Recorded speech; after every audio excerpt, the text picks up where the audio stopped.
مانگی ڕەمەزان مانگێکی پیرۆزە بەلای موسڵمانانی جیهانەوە و ساڵانە موسڵمانان لە مانگی ڕەمەزاندا بە ڕۆژوو ئەبن و کاتەکانیان بە تاعات و عیبادە بەسەر ئەبەن.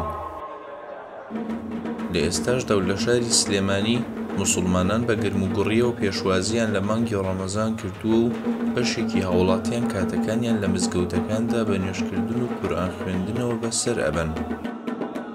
بەپێی حەدیسی پێغەمبەری صلی الله عليه وسلم ئەم مانگە تەبعاً ڕۆژەکەی بە ڕۆژوو بوون تایە فەرزە و شەوەکەیشی مسلمانان داوایان لێکراوە کە نەک فەرز بێ بەکو سونەت شەوەکەی بە عیبادەت و نوێژکردن و ئەوانە زیندوو بکەنەوە. هەر کەسێک بە نێتێکی تەواوەوە بە دڵێکی خۆشەوە مانگی ڕەمەزان بەو نیازە بە ڕۆژوو ببێ ڕۆژەکەی بە ڕۆژگارە ڕۆژوو بگرێ بە نێتی ئەوەی کە خوا لێی خۆش ببێ خوای تەعالا لە گوناهی لەو پێشی ئەو کەسە خۆش ئەبێ ئیتر گوناحەکە هەر چۆنێک بێ کەم بێ زۆر بێ. لە مانگی ڕەمەزاندا موسڵمانان زیاد لە کاتەکانی تر لە ماڵ و سامانیان ئەبەخشن بە هەژاران.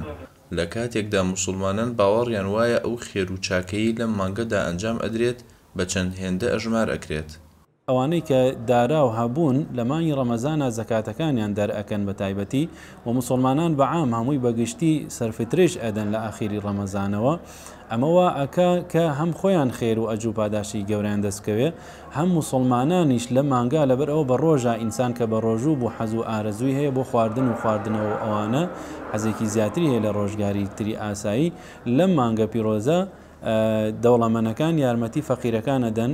ئەو هاوڵاتیانەی لە نێو مزگەوتەکانی شاری سلێمانیدا بە پەرستشەوە ڕۆژیان بەڕێ ئەکرد باسییان لەوە کرد کە ئەوان لە مانگی ڕەمەزاندا هەست بە ئارامی دەرونیان ئەکەن.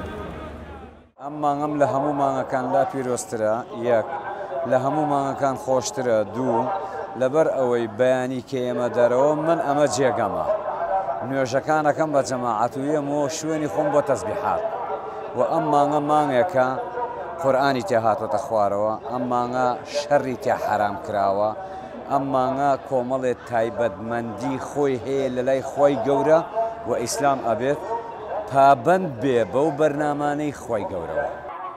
ساڵانە ملیۆنان شوێنکەوتوی ئاینی ئیسلام لە مانگی ڕەمەزاندا بە ڕۆژوو ئەبن و لە خۆر هەڵاتنەوە هەتاک و خۆر ئاوابوون خۆیان لە خواردن و خواردنەوە ئەگرنەوە و کاتەکانیان بە پەرستش و پاڕانەوە بەسەر ئەبەن. ڕێباز مەجید، دەنگی ئەمریکا، سلێمانی.